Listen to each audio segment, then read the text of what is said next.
शिमला की ऊंची सर्द पहाड़ियों के बीचों बीच स्थित चीड़ और देवदार के घने जंगलों से घिरी वह सर्दियों पुरानी पुश्तैनी हवेली आज बाहर से जितनी रोशन थी, भीतर से उतनी ही दहकती हुई आग का आशियाना बनी हुई थी। आसमान में उमड़ते काले बादलों की भयानक गड़गड़ाहट और शीशों से टकराती तूफानी बारिश की बूंदें कमरे के भीतर पसरे जानलेवे सन्नाटे को और गहरा कर रही थी। कमरे की छत पर लटके विशालकाय झूमर की मध्यम पीली रोशनी शीशम के नक्काशीदार ड्रेसिंग टेबल पर बिखर रही थी, जहां चमेली और गुलाब के ताजे फूलों की सेज अपनी खुशबू बिखेरने के बजाय किसी जलती हुई चिता जैसी प्रतीत हो रही थी। समायरा ने कांपते बर्फ जैसे ठंडे हाथों से माथे का भारी कुंदन का मांग टीका नोचते हुए उतार फेंका। उसके सुर्ख लाल बनारसी लहंगे की जारीदार चुनरी कालीन पर बेतरीब बिखरी हुई थी। एक एक करके उसने गले का नौलक्का हार, कानों के भारी झुमके और हाथों की चूड़ियां उतारकर शीशम की मेज पर पटक दी, जिनकी खनक कमरे के सन्नाटे को चीरती हुई गूंज उठी। आंखों से बहते काजल और आंसुओं के दरिया को पोंछते हुए उसने अपने लेदर के बैग की जिप खींची। उसके भीतर सिर्फ एक ही जुनून सवार था, इस जबरदस्ती के बंधन, इस सोने के पिंजरे और इस रईसी के खोखले दिखावे से भाग जाना। जैसे ही समायरा ने बैग उठाकर कमरे की भारी महोगनी की दहलीज पर पार करने के लिए अपना दाहिना कदम बढ़ाया और सामने दरवाजे के बीचों बीच एक विशाल रौबदार परछाई दीवार पर बनकर आ खड़ी हुई। देवदत्त ने अपने दोनों फौलादी हाथ चौखट के दोनों सिरों पर टिका दिए। उसकी 6 फुट 2 इंच की मजबूत कद-काठी किसी संगमरमर की तराशी हुई चट्टान जैसे अडिग थी। उसकी शेरवानी के ऊपरी 2 बटन खुले थे और उसकी गहरी कत्थई आंखों में शादी की पहली रात का कोई उल्लास, कोई कोमलता नहीं, बल्कि एक सुलगता हुआ सहारक दावानल धधक रहा था। ये बैग उठाकर आधी रात को इस जानलेवा तूफान में कहाँ भागने की तैयारी है समायरा? आज हमारी शादी की पहली रात है और तुम इस खानदानी हवेली की चौखट लांघकर पूरे शहर में मेरी पगड़ी उछालने की फिराक में हो।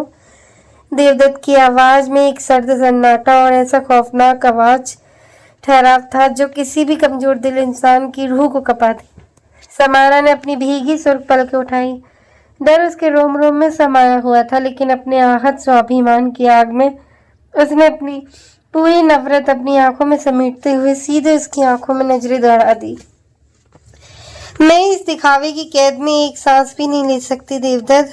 बचपन में हमारे पिताओं ने जो सौदा तय किया था वह मेरे लिए सिर्फ एक हादसा था, कोई खुशी नहीं।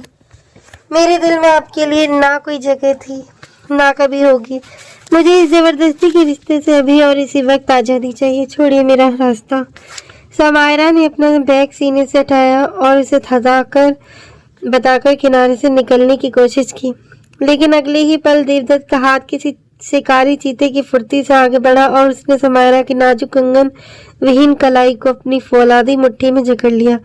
एक ही झटके में उसने उसे अपनी तरफ खींचा। समायरा का कोमल जिस्म देवदत्त के चौड़े पत्थर जैसे सीने से पूरी ताकत से जा टकराया। उसकी तेज सांसें देवदत्त की गर्दन पर बिखरने लगी। तुम्हें क्या लगता है समायरा कि तुम आज की रात अपनी मनमर्जी का तमाशा बनाकर पूरे खानदान और समाज के सामने मुझे नीचा दिखा दोगी और मैं खामोश तमाशबीन बना रहूंगा? क्या समझ रखा है तुमने मुझे? कोई आवारा परिंदा जो तुम्हारे उड़ जाने पर ताली बजाएगा? देवदत्त के जबड़े गुस्से से इस कदर भिज गए थे कि उसकी कनपट्टी की नसें साफ उभर आई थी। समायरा का दिल डर के मारे पसलियों को तोड़कर बाहर आने का मचल रहा था, लेकिन अपने अंदर के बागी तेवर को उसने दबने नहीं दिया। दर्द और बेबसी से दिल मिलाते हुए वह चिल्लाई, छोड़िए मुझे। आखिर क्या रिश्ता है आपका और मेरा? क्यों रोक रहे हैं आप मुझे? क्या रिश्ता है? ये सवाल सुनते ही देवदत्त के चेहरे के सारे भाव एक झटके में बदल गए। उसकी आंखों की शक्ति एक पल के लिए ठहरी और उसके पतले मर्दाना लबों के कोनों पर एक बेहद खतरनाक बर्फीली मुस्कान तैर गई। वह धीरे धीरे उसके चेहरे को इतना करीब झुका कि उसकी गर्म सांसों की तपन समायरा के कांपते लबों को जलाने लगी। वह बेहद धीमी कातिलाना फिसफिसाहट में बोला, रिश्ता क्या है? ये अब तुम्हें इस कमरे की 4 दीवारी और ये से समझाएगी।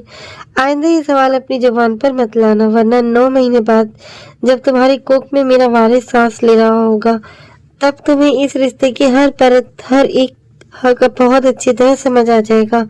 समायरा की आंखें खौफ से फैल गईं। उसकी रीढ़ में एक बर्फीली सिरहन दौड़ गई। इससे पहले कि वह इस गुस्ताख बात का विरोध कर पाती, देवदत्त ने अपना पूरा अधिकार जताते हुए उसके लबों को अपनी गिरफ्त में ले लिया। समायरा का पूरा जिस्म बुरी तरह चटपटा उठा। उसने अपने दोनों हाथों से देवदत्त के सीने पर मुक्के मारे, उसे पीछे धकेलने की पागलों जैसी कोशिश की, अपने चेहरे को दाएं बाएं झटका, लेकिन देवदत्त की पकड़ किसी गर्म लोहे के शिकंजे जैसे अटूट थी। जब देवदत्त ने अपनी पकड़ ढीली की और थोड़ा पीछे हटा तो समायरा ने अपनी आस्तीन से नफरत के साथ अपने होठों को इस कदर रगड़ डाला कि उसकी त्वचा लाल पड़ गई।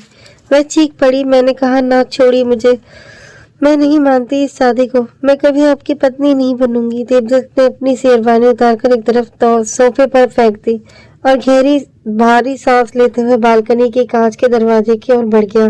ठंडी हवा के झोंके उसके सुलगते हुए जिस्म को छू रहे थे, लेकिन भीतर की आग शांत नहीं हो रही थी। समायरा ने फर्श पर गिरते हुए सिसकियों के बीच कहा, यहाँ 9 दिन का भरोसा नहीं और आप 9 महीने के ख्वाब देख रहे हैं। समायरा को अपने स्पर्श इस कदर घिनौना तरीके से मिटाते देख देवदत्त का संयम पूरी तरह टूट गया। वह पलटा और उसने समायरा को इतनी सख्ती से अपनी बाहों में जकड़ लिया कि उसकी पसलियां चरमरा उठी और सिसकियां गले में ही अटक गईं। उसकी सांसें रुकती देख देवदत्त ने उसके गालों को अपनी उंगलियों में दबोचा और अंगारे उंगली उगलती आंखों से देखते हुए चेतावनी दी, अगली बार मेरा दिया हुआ स्पर्श मिटाने की जुर्रत की तो तुम्हारे वजूद के हर एक जर्रे पर अपने नाम की ऐसी अमिट छाप छोड़ दूंगा कि तुम ताउम्र उसे समेट नहीं पाओगी। देवदत्त ने झटके से उसे कालीन पर छोड़ा, लंबे लंबे कदम भरते हुए बाथरूम में चला गया और दरवाजा इतनी जोर से बंद किया कि दीवार पर टंगी पेंटिंग से उठी। समायरा वही कालीन पर ढह गई और अपने घुटनों में सिर छिपाकर फुट फुट कर रोने लगी। उसे याद आ रहे थे यूनिवर्सिटी के वह हसीन दिन, जब आरव ने उसका हाथ थामकर कहा था कि वह दोनों एक नई दुनिया बसाएंगे। आरव की मीठी बातें उसकी बातें, लेकिन समायरा के पिता के अचानक दिल का दौरा पड़ने से हुए निधन ने सबको तबाह कर दिया था। मरते वक्त बाबूजी ने ठाकुर रघुवीर सिंह को हाथ थमाकर बचपन के गठबंधन की दुहाई दी थी और समायरा अपने पिता की अंतिम इच्छा के आगे झुकने पर मजबूत हो गई थी। उधर हवेली के दूसरे दलान की अंधेरी बालकनी में खड़ी रूपाली की आंखें इसी सुहागरात वाले कमरे की खिड़की पर टिकी हुई थी। रूपाली के हाथ में शराब का गिलास था और इसकी आंखों में नफरत का ऐसा जहर जो किसी को भी भस्म कर दे। रूपाली बचपन से इस हवेली की बहू बनने और देवदत्त की अकुत दौलत व रुतबे पर हुकूमत करने के सपने देखती आई थी। देवदत्त की माँ देवयानी देवी भी रूपाली को ही अपने घर की महारानी मान चुकी थी। रूपाली ने अपने दांत पीसते हुए खुद से कहा, देवदत्त सिर्फ मेरा है, उस अनाथ समायरा को मैं इस हवेली की मिट्टी में मिलाकर दम लूंगी। कुछ देर बाद जब देवदत्त गीले बालों के साथ सिर्फ एक ट्राउजर पहने बाथरूम से निकला तो उसने देखा कि समायरा बिस्तर के सुदूर कोने में भारी रजाई को खुद पर कसकर लपेटे एक लाचार परिंदे की तरह सिमटी हुई थी। देवदत्त जैसे ही बिस्तर पर की तरफ बढ़ा, समायरा झटके से उठ बैठी। आप यहाँ क्यों आ रहे हैं? आप इस बिस्तर पर नहीं सो सकते। समायरा की आवाज थरथरा रही थी। देवदत्त ने माथे पर बल डालते हुए सर्द लहजे में पूछा, क्यों नहीं सो सकता? ये मेरा कमरा है, मेरा बिस्तर है और तुम मेरी ब्याहता पत्नी हो। बस नहीं सो सकते आप, मुझे घिन आती है इस जबरदस्ती से, प्लीज दूर रहिए मुझसे। समायरा ने अपनी पूरी ताकत बटोर कर चिल्लाई। देवदत्त ने अपना तकिया बिस्तर के दूसरे सिरे पर जोर से पटका और बेहद भारी आवाज में कहा, समायरा अपनी इस बदजुबान को लगाम दो। मैं अब तक तुम्हारे हालात का हिफाज कर रहा था, लेकिन अगर मेरा सब्र का पैमाना झलका तो सुबह तक तुम्हें ये सोचने की फुर्सत नहीं मिलेगी कि मैं इसी बिस्तर पर क्यों सोया। चुपचाप सो जाओ, मेरा दिमाग मत घुमाओ, वरना एक ही रात में अपना पूरा हक वसूल कर लूंगा और तुम सुबह चलने के काबिल नहीं रहोगी। समायरा ने सहमकर अपनी आंखें कसकर मींच ली। कमरे में छाए उस खौफनाक सन्नाटे में खड़ी की टिक टिक और बाहर बादलों का गरजने की सुनाई दे रहा था। वह रात भर तकिए के बिल्कुल किनारे पर सिर रख कर जागती रही, जबकि दूसरी तरफ लेटा देवव्रत करवटें बदलकर अपने भीतर की गुस्से और बेबसी को दबाने की कोशिश करता रहा।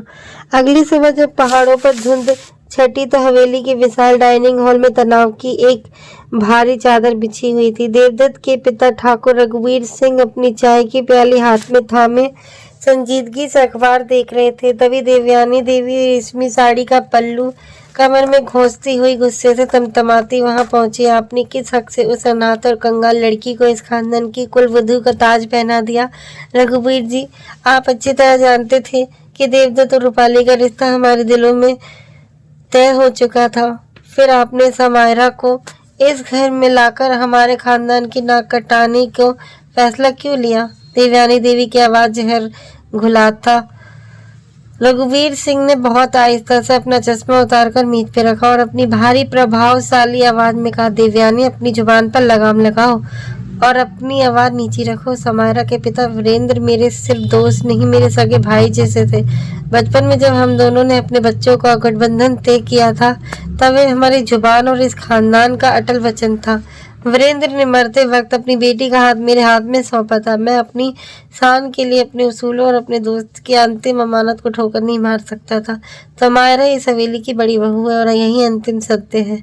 देवयानी देवी ने अपनी मुट्ठियां भींचते हुए कहा, याद रखिएगा रघुवीर जी, मैं उस मनहूस लड़की को कभी इस घर की बहू स्वीकार नहीं करूंगी। देवदत्त की जिंदगी में अगर कोई औरत आएगी तो वह सिर्फ रूपाली होगी। मैं ये बेमेल शादी तोड़वा कर रहूंगी, चाहे मुझे इसके लिए कुछ भी करना पड़े। ऊपर कमरे में समायरा सुबह तैयार होने के लिए बाथरूम में गई थी। गर्म पानी की सप्लाई खराब होने के कारण उसने ठंडे पानी से ही स्नान कर लिया था, जिससे उसका पूरा जिस्म कांप रहा था। उसने एक गहरे नीले रंग की कढ़ाईदार कुर्ती पहनी थी, लेकिन गीले हाथों और घबराहट के कारण उसकी कुर्ती की लंबी बैक जेब बीच में ही बुरी तरह फंस गई थी। वह पिछले 45 मिनट से उस जेब को खोलने की कोशिश में अपनी उंगलियां जख्मी कर चुकी थी, लेकिन शर्म के मारे बाहर आने का साहस नहीं जुटा पा रही थी। जब काफी देर हो गई और नीचे से नौकर नाश्ते की सूचना देने आया, तो वह देवदत्त ने कमरे के बाथरूम का दरवाजा जोर से खटखटाया। समायरा, मैं आखिरी चेतावनी दे रहा हूँ, अगर तुम 2 मिनट के भीतर बाहर नहीं आई तो मैं मास्टर चाबी से दरवाजा खोल दूंगा। तुम्हारा ये नखरा अब मेरी बर्दाश्त से बाहर हो रहा है। घबराहट और हड़बड़ाहट में समायरा ने कुर्ती को सीने पर कसकर थामा और दरवाजे की कुंडी आधी खोल दी। देवदत्त गुस्से में दरवाजा धकेलकर अंदर घुसा, लेकिन सामने का मंजर देखते ही उसके कदम वहीं थम गए। समायरा की भीगी गोरी पीठ आईने के सामने खुली हुई थी। उसके लंबे काले बाल कंधों पर बिखरे थे और वह ठंड व शर्म के मारे बुरी तरह कांप रही थी। उसकी गर्दन पर पानी की बूंदें मोतियों की तरह चमक रही थी। देवदत्त के चेहरे का गुस्सा पल भर में पिघलकर एक अजीब सी मदहोश कर देने वाली कशिश में बदल गया।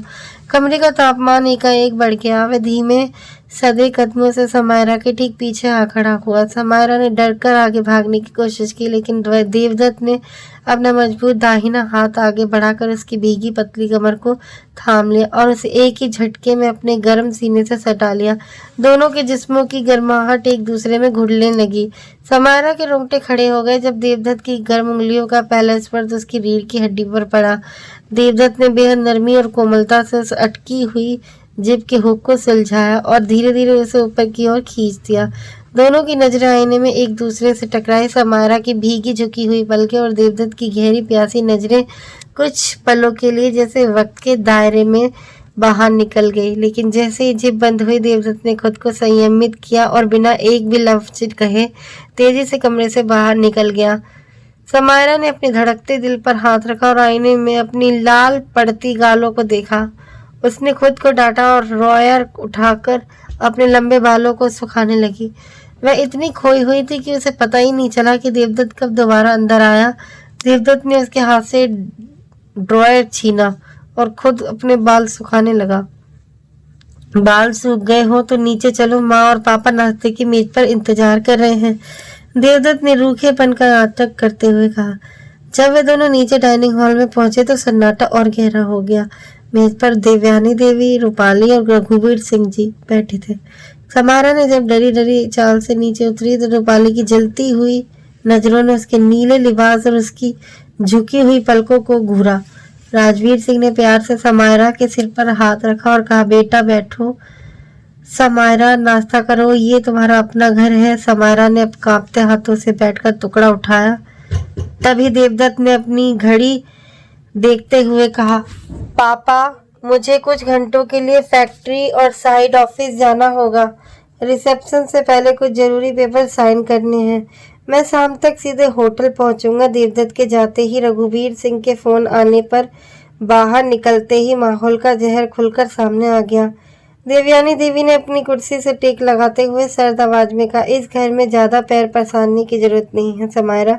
यह तुम्हारा मायका नहीं है। बेहतर होगा कि तुम खुद ही कोई बहाना बनाकर देवदत्त की जिंदगी से निकल जाओ, वरना अगर मैंने अपनी चालें चली तो तुम्हें रोने के लिए भी कि कोना मैसर नहीं होगा। रूपाली ने भी चाय की प्याली खटखटाते हुए समायरा के कान के पास झुककर फुसफुसाया, बहुत मुगालता है ना तुम्हें अपनी इस मासूमियत पर।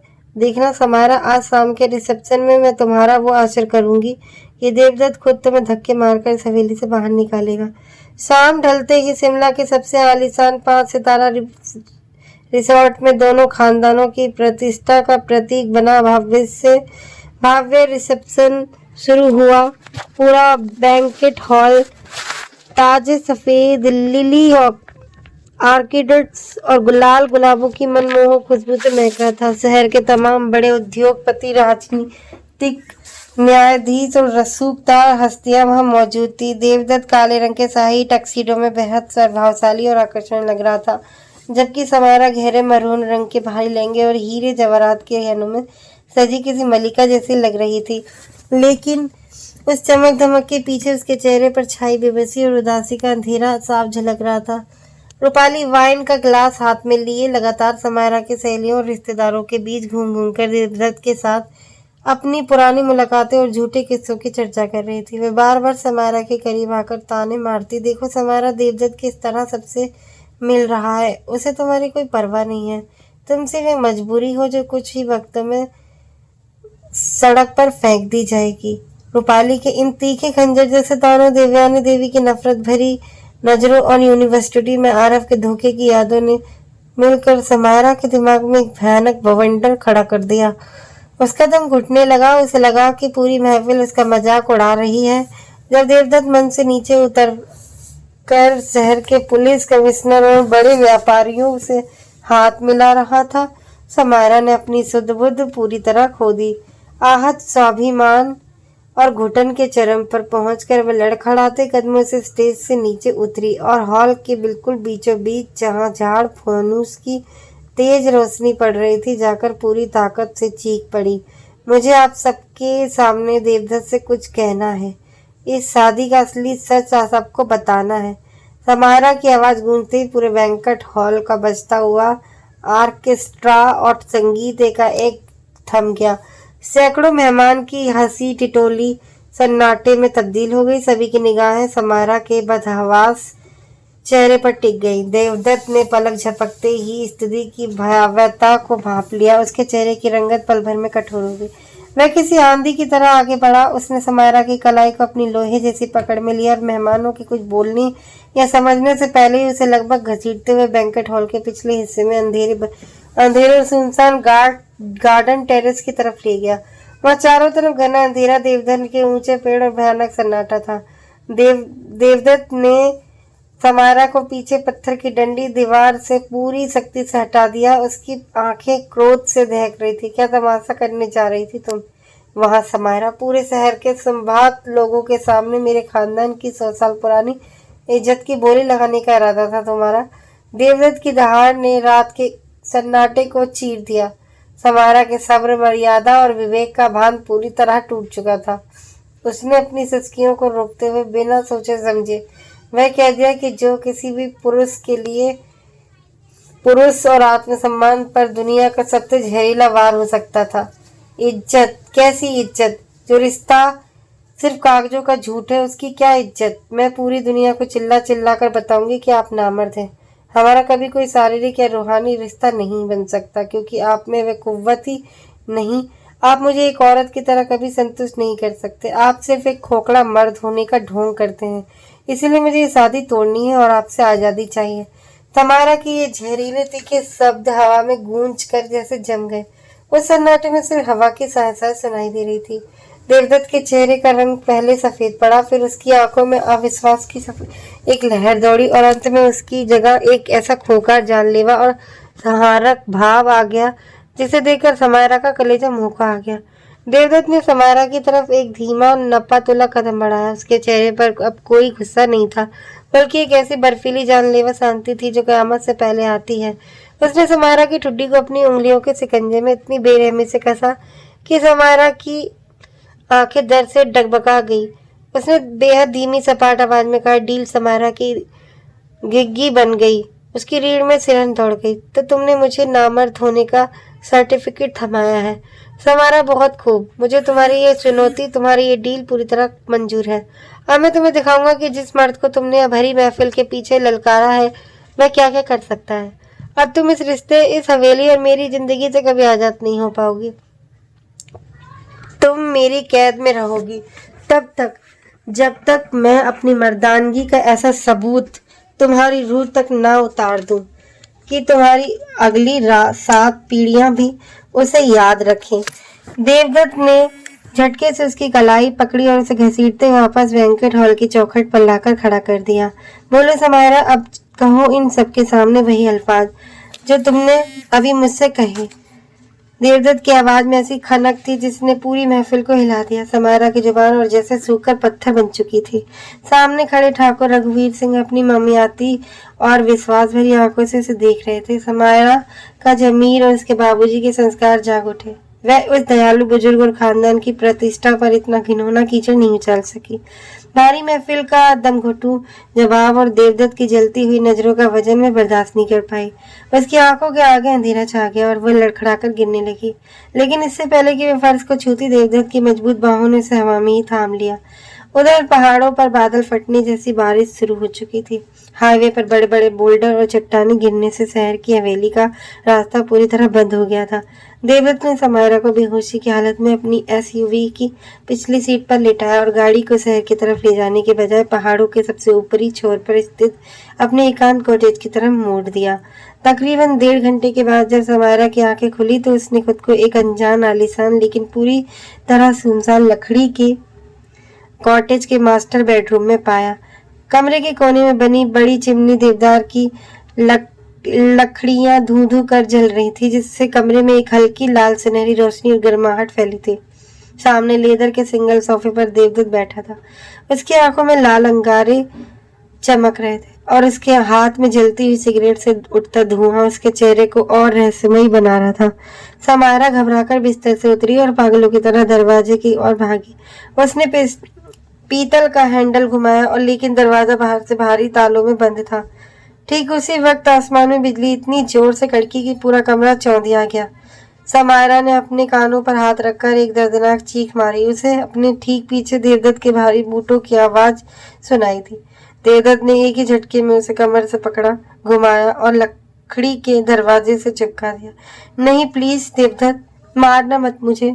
समायरा रोते हुए हाथ जोड़कर कांपने लगी। देवदत्त ने उसके आंसुओं से भीगे चेहरे को ऊपर उठाया और अगले ही पल एक झटके में उसके मरहूम लहंगे की भारी चुनरी खींच ली। चुनरी के बालों में लगी पिनों के साथ खींचने से समायरा के सिर में मीठा दर्द हुआ और उसके घने रेशमी बाल बिखर कर उसकी पीठ और कंधों पर लहरा गए। तुमने मेरी मर्दानगी, मेरे वजूद पर सवाल उठाया था ना समायरा? देवदत्त की आवाज में एक कातिलाना खनक थी। आज की रात सिर्फ तुम्हारी सिसकियां गूंजेंगी और मेरा जवाब। अब तुम्हें मुझसे दुनिया की कोई ताकत नहीं बचा सकती। नहीं देवदत्त, मुझे माफ कर दीजिए, मुझसे बहुत बड़ा गुनाह हो गया। समायरा ने सिसकते हुए उसके नंगे सीने पर अपने दोनों हाथ रख दिए। समायरा की हथेलियों की छुअन और उसकी आंखों में तैरती बेइंतहाई मासूमियत ने एक पल के लिए देवदत्त के कठोर पत्थर जैसे दिल में हलचल मचा दी। उसने बचपन से इस लड़की की हर तस्वीर को संजोया था, उसकी पढ़ाई का, उसकी हर खुशी का दूर रहकर भी ख्याल रखा था। लेकिन उस महफिल में बोले गए उन जहरीले शब्दों ने उसके आत्मसम्मान को छलनी कर दिया था। तुम्हें माफ करने का सीधा सा मतलब है तुम्हें दोबारा उस आरफ की बाहों में जाने की खुली छूट देना, देवदत्त ने भारी आवाज में कहा और एक ही झटके में समायरा को अपनी बाहों में उठाकर मखमली सेज पर पटक दिया। वह पूरी ताकत के साथ उस पर झुक गया और उसके दोनों नाजुक हाथों को तकिए के ऊपर ले जाकर अपनी एक ही हथेली में मजबूती से बांध दिया। मैं मर जाऊंगी देवदत्त। समायरा बड़ी मुश्किल अपनी सांसें खींच पा रही थी। क्यों? तुम्हारी उन जहरीली बातों में से नहीं मरा था? देवदत्त ने उसकी आंखों में गहराई से झांकते हुए पूछा। समायरा ने रोते हुए अपनी आंखें कसकर बंद कर ली। उसने मान लिया कि आज की रात उसका वजूद बिखर जाएगा। वह आने वाले कहर का सामना करने के लिए पूरी तरह बेबस हो गई। लेकिन ठीक उसी पल देवदत्त का क्रोध उसकी कांपती पलकों और उसकी मासूम भीगे चेहरे को देखकर अंदर ही अंदर पिघलने लगा। देवदत्त को एहसास हुआ कि अपनी मर्दानगी साबित करने के अंधे जुनून में वह उस कोमल लड़की को खौफजदा कर रहा है जिससे उसने अपनी पूरी जिंदगी बेपनाह मोहब्बत की थी। देवदत्त ने कमरे की तेज लाइट का स्विच बंद कर दिया। कमरे में सिर्फ चिमनी की मध्यम रोशनी लपटे नाच रही थी। उसने एक भारी मुलायम कंबल समारा के कांपते जिस्म पर डाला और बहुत नरमी बेहद शिद्दत के साथ उसके आंसुओं से भीगे गालों पर अपने होंठ टिका दिए। समारा, सांस लो। देवदत्त ने उसके कान के पास झुककर बेहद कोमल प्यार भरी फुसफुसाहट में कहा, सांस लो मेरी जान, वरना मुझे अपने तरीके से तुम्हारी सांसें अपनी सांसों में खींचनी पड़ेंगी। समारा ने सिसकते हुए धीरे से अपनी पलकें खोली। देवदत्त की आंखों में अब बदले की कोई आग नहीं थी, बल्कि एक गहरा समंदर जैसा बेपनाह प्यार, फिक्र और हिफाजत का भाव था। अगर मेरी नजदीकी से इतना ही खौफ था तो दुनिया के सामने वह सब कहने का नाटक ही क्यों किया। देवदत्त का लहजा अब एक समर्पित ख्याल रखने वाले पति का था। माफ कर दीजिए, मुझसे बहुत बड़ी भूल हुई, समारा ने कांपते लबों से कहा। माफी चाहिए। देवदत्त ने बहुत नरमी से अपना वजन उस पर संतुलित करते हुए पूछा, तो फिर इस हसीन पल में मेरा साथ दो। अपनी इस नफरत को भुलाकर मुझे भी सुकून पहुंचाओ और खुद भी शांत हो जाओ। देवदत्त के लब समारा के माथे, उसकी बंद आंखों, उसकी सुराहीदार गर्दन और कांपते कंधों को चूमते हुए आगे बढ़े।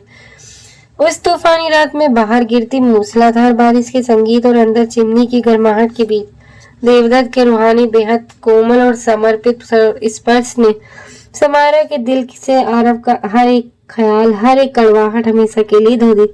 उस रात उनके बीच का हर झूठा अहंकार, हर डर जलकर राख हो गया और उनका रिश्ता केवल जिस्मानी नहीं बल्कि दो रूहों का अटूट पवित्र संगम बन गया। अगली सुबह जब बादलों को चीरकर सुनहरी धूप की किरणें कॉटेज की एक बड़ी खिड़की से झनकर हमारा के चेहरे पर पड़ी तो उसने खुद को देवदत्त के चौड़े सीने पर महफूज पाया। देवदत्त जाग रहा था और एक टक उसकी मासूमियत को निहारते हुए उसके बिखरे बालों को बड़ी नजाकत से संवारा था। नींद पूरी हुई मेरी मल्लिका, देवदत्त ने शरारत से मुस्कुराते हुए उसके माथे को चूमा। समारा ने सन से सुर्ख लाल हो गई और उसने अपना चेहरा देवदत्त की बाहों में छिपा लिया। उफ, आप सच में बहुत ज्यादा बेबाक और जिद्दी हैं। तभी ड्रेसिंग टेबल पर पड़ा समारा का मोबाइल फोन जोर जोर से बजने लगा। इस स्क्रीन पर रूपाली का नाम चमक रहा था। देवदत्त ने हाथ बढ़ाकर फोन उठाया और बिना कुछ बोले स्पीकर ऑन कर दिया। दूसरी तरफ से रूपाली की बदहवास नफरत से भरी आवाज गूंजी, समारा, कहाँ मरी पड़ी हो तुम? मैंने तुमसे कल भी कहा था कि मेरा देवदत्त से दूर रहना।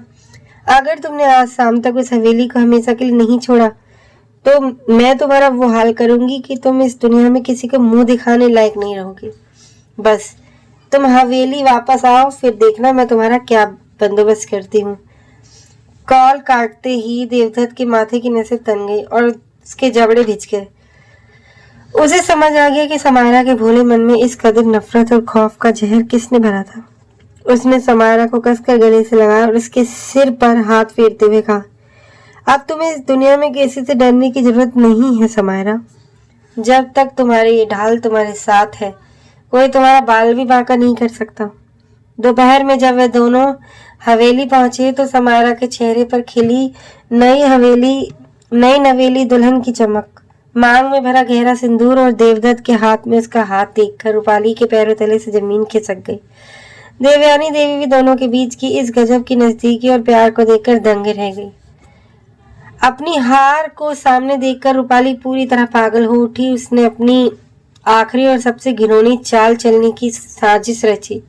शाम के वक्त जब हवेली में सब अपने कमरों में थे और समारा रसोई में ठाकुर रघुवीर सिंह के लिए उनका खास आयुर्वेदिक काढ़ा बना रही थी, रूपाली ने हवेली के पुराने अस्तबल के नौकर के आवारा शराबी बेटे रॉकी को 50,000 रुपए नकद देकर रसोई के पिछले दरवाजे से अंदर भेज दिया ताकि समारा पर पुरुष के साथ अवैध संबंध का झूठा लांछन लगाया जा सके। जैसे ही रॉकी ने रसोई का मुख्य दरवाजा अंदर से बंद किया और समारा का हाथ पकड़कर बदतमीजी करने की कोशिश की, समारा की चीख निकल गई। उसके हाथ से कांच का बड़ा जग छूटकर फर्श पर गिरा और भयानक आवाज के साथ चकनाचूर हो गया। उस चीख की आवाज ऊपर कमरे में मौजूद देवदत्त के कानों में पड़ते ही वह चीते की तरह सीढ़ियों से नीचे दौड़ा। उसने बिना एक पल गवाए रसोई के भारी महोगनी के दरवाजे पर ऐसी जोरदार लात मारी कि दरवाजा अपनी चौखट समेत टूटकर फर्श पर जा गिरा। अंदर का मंजर देखते ही देवदत्त की आंखों में खून उतर आया। उसका रौद्र रूप जाग उठा। उसने पलक झपकते ही झपट कर रॉकी की गर्दन को अपने हाथों में दबोचा, उसे हवा में 6 फीट ऊपर उठाया और डाइनिंग हॉल के संगे मरमरी फर्श पर पूरी ताकत से दे मारा। देवदत्त का ये भयानक रूप देखकर पूरी हवेली थर्रा उठी। उसने रॉकी को लात घूंसों से इस कदर पीटा कि वह खून की उल्टियां करने लगा। आवाज सुनकर ठाकुर रघुवीर सिंह, देवयानी देवी और रूपाली भी वहां दौड़े चले आए। रघुवीर सिंह ने फौरन शहर के पुलिस इंस्पेक्टर विक्रम को फोन किया।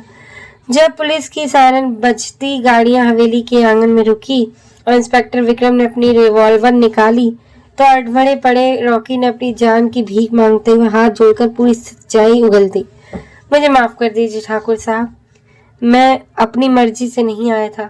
मुझे रूपाली मैडम ने 50,000 रुपए देकर भेजा था ताकि मैं बहू जी के साथ जबरदस्ती करके उन्हें बदनाम कर सकूं और उनकी शादी टूट जाए। रॉकी का यह बयान सुनते ही पूरे हाल में मौत जैसा सन्नाटा खिंच गया। देवयानी देवी के पैरों के नीचे से जमीन निकल गई, उनका सिर सम से झुक गया। देवदत्त की लाल आंखें अब रूपाली के चेहरे पर टिकी गई, जिनमें साक्षात काल का साया मंडरा रहा था। वह धीमे कदमों से रूपाली की तरफ बढ़ा। उसकी आवाज में ऐसी भयानक दहाड़ थी जिसने हवेली की दीवारों को हिला दिया। रूपाली, इससे पहले कि मेरा हाथ किसी औरत पर उठ जाए और मैं तुम्हें कानून के हवाले करने के बजाय अपनी ही गोलियों से छलनी कर दूं, इसी वक्त मेरी इस हवेली की चौखट से दफा हो जाओ। अगर आइंदा तुमने मेरी पत्नी, मेरे परिवार या इस हवेली की तरफ अपनी गंदी आंख उठाकर भी देखा तो तुम्हारी लाश का टुकड़ा भी किसी को नसीब नहीं होगा। रूपाली बुरी तरह कांपते हुए, रोते हुए, गिड़गिड़ाते हुए अपना मुंह छिपाकर हवेली के मुख्य दरवाजे से बाहर भाग गई। देवयानी देवी की आंखों से पश्चाताप के आंसुओं की अविरल धारा बह निकली। वह लड़खड़ाते कदमों से आगे बढ़ी और उन्होंने समारा के दोनों हाथ अपने हाथों में थामकर उसके सिर पर अपना हाथ रख दिया। मुझे माफ कर दीजिए मेरी बच्ची, मैं पराये खून की चमक में अंधी होकर अपने घर की असली लक्ष्मी, अपने बेटे की सच्ची ढाल को पहचानने में बहुत बड़ी भूल कर बैठी। मुझे अपने इस गुनाह के लिए माफ कर दे बहू। समारा ने झुककर अपनी सास के चरण स्पर्श किया और उन्हें अपने गले से लगा लिया। ठाकुर रघुवीर सिंह की आंखों में भी संतोष और गर्व के आंसू छलक आए। उस रात जब पूरा शिमला गहरी नींद में सोया हुआ था, हवेली की सबसे ऊपरी छत पर ठंडी खुशबूदार हवाएं चल रही थी। आसमान में अनगिनत तारे चमक रहे थे। देवदत्त ने पीछे से आकर बहुत आहिस्ता से समारा की पतली कमर में अपनी बाहें डाल दी और उसे अपने सीने के आगोश में समेट लिया। समारा ने मुस्कुराते हुए अपनी गर्दन पीछे घुमाई और देवदत्त की कत्थई आंखों में देखते हुए शरारत से पूछा, तो ठाकुर साहब, क्या अपनी इस उम्र कैदी को रिहा करने का आपका कोई इरादा है? देवदत्त ने उसके गुलाब जैसे लबों पर अपनी उंगली रखी, फिर उसके माथे को अपनी बाहों में भरकर बेहद संजीदगी और मोहब्बत से कहा, इस कैद से रिहाई की कोई गुंजाइश नहीं है समारा। 7 फेरों के वक्त जो वचन मैंने तुम्हारे बाबूजी की आत्मा और ईश्वर को साक्षी मानकर दिए थे, वह इस जिंदगी में तो क्या, आने वाले 7 जन्मों तक यूं ही अटल रहेंगे। तुम मेरी दुनिया थी, हो और हमेशा रहोगी। समारा ने अपनी आंखें मूंद ली और सुकून से देवदत्त के धड़कते सीने पर अपना सर टिका दिया। वादियों की सर्द हवा और दूर पहाड़ों से आती शहनाई की मंद धुन उनके अमर और मुकम्मल इश्क की गवाह बन चुकी थी। तो दोस्तों, उम्मीद करती हूँ आज की कहानी आपको जरूर पसंद आई होगी। कहानी पसंद आई हो तो वीडियो को लाइक कर दीजिए और चैनल को सब्सक्राइब कर दीजिए और आने वाली वीडियोस की नोटिफिकेशन के लिए बेल को ऑन कर दीजिए। धन्यवाद। मिलते हैं फिर एक नई कहानी में।